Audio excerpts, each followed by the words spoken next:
What's good? What's good? So I know a lot of people feel this way. I am not at all the only one. I've had this conversation with countless numbers of people. Many of us do not like Donald Trump. However, we absolutely fucking hate the Democrats or the left or whatever that is so much that we have found ourselves aligning with conservatives and the general sort of America First mega right wing of the culture wars element. And it's something I wish more people understood. It's not that we like Donald Trump. Oh gosh, because I he's funny sometimes, but that's like the only thing. I don't like him, but I fucking hate the Democrats so much that the expression "the enemy of my enemy" can temporarily be my ally is why I have been aligning with the right and with conservatives over the last few years. But they're starting to go off the rails as I knew they would. I knew this would end up happening.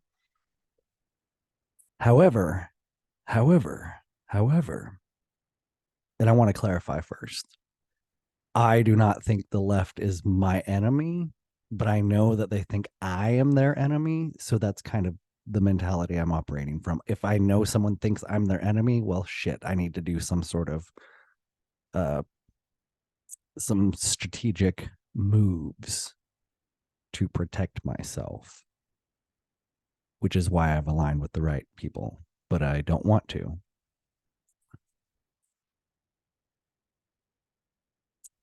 However, let's get back to that. However, I still believe that extremism is the only way out. And the plot is thickening because there's this Vivek Ramaswamy character who is like singing sweet nothings into my ear. I cannot believe the things he is saying. It's like it gives me like a semi erection. Yeah, that's how powerful it is. He says all the right stuff, but that's the problem because how do we know if he's real? And then how do we know he's not going to get suicided? Or how do we know he's not going to get railroaded by the establishment? It's just like I'm so jaded that it's hard to believe in him and it's hard to have hope. And so I'm putting this out there because I don't know why. Because maybe we can preempt the right wing pendulum swing backlash that's building. The momentum is building, but like maybe we can slow it down and by bringing someone like Vivek to the forefront opposed to Trump because uh yeah, Trump has a movement, he has a base. It's fascinating. It's truly fascinating, his base. But then again, so is the left wing ideological base. Like it's just weird. Both sides are fucking crazy. It's hard to be like a moderate, centrist, rational, almost minded person. So if we can prevent the extremists on the right from continuing to build momentum by finding some true solidarity with Vivek, that would be interesting. That would be interesting because I believe we need to implement a diverse set of tactics to tackle the Medusa known as the establishment or the deep state, whatever you want to use, whatever term, the oligarchs, the ruling class. It's not going to be a single effort that brings them down. It's going to be many, many prongs to the attack, and one of them is what I believe is Vivek's plan for the just complete mass layoff of 75% of the federal government. Golly, that's just so beautiful sounding. So that's one of the mechanisms we use. In addition to, I always encourage people to construct parallel structures. So if you can cut out the establishment or cut out the middleman or cut out the government, cut out the city, cut out the bureaucracy, and if you and someone else can just get something done, just do it. Here's like an example. If you have a road with a bunch of potholes in it that is like on your street, just fucking fill the potholes yourself. That's not a parallel structure. That's just you taking matters into your own hands, which is the next step. But that is a result of a structural failure, which is supposed to be our infrastructure. But, anyways,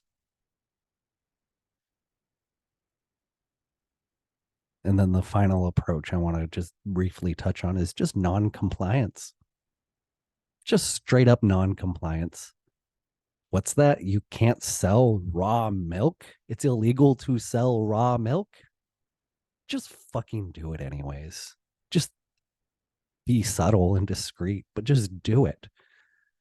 Encourage other people to engage in civil disobedience acts like that, because there are so many stupid fucking laws in our country. Like, that's a real thing, not federally, but in most places, you can't just buy raw milk. And people say we're a capitalist country. Literally, you cannot just go to your neighbor and buy raw milk. Do you know how many laws you break if you do that? You didn't pay your sales tax. You didn't register the business. Raw milk isn't allowed to even be purchased. So, like, right there, how is that capitalism? How is that capitalism? How is that capitalism? And I'm just using a super simple example like milk, right? We could get into the banking institutions, which is a whole nother racket cartel. I don't know how long this video has been, but let's wrap it up. Extremism. It's the only way out. It truly is. And once you kind of acknowledge that, things become a little clearer. And I hope you decide to join our party, our revolution party, nonviolent revolution. How cool would that be? To just dismantle the structure intentionally, completely, ethically, morally. I don't love the idea of the eat the rich. Oh, yeah. It's just so stupid. But we should prosecute people who have done criminal things, which would be a lot of the rich people. There's a correlation there. I'll give you that, but let's not eat them. Let's be moral and ethical in how we address them.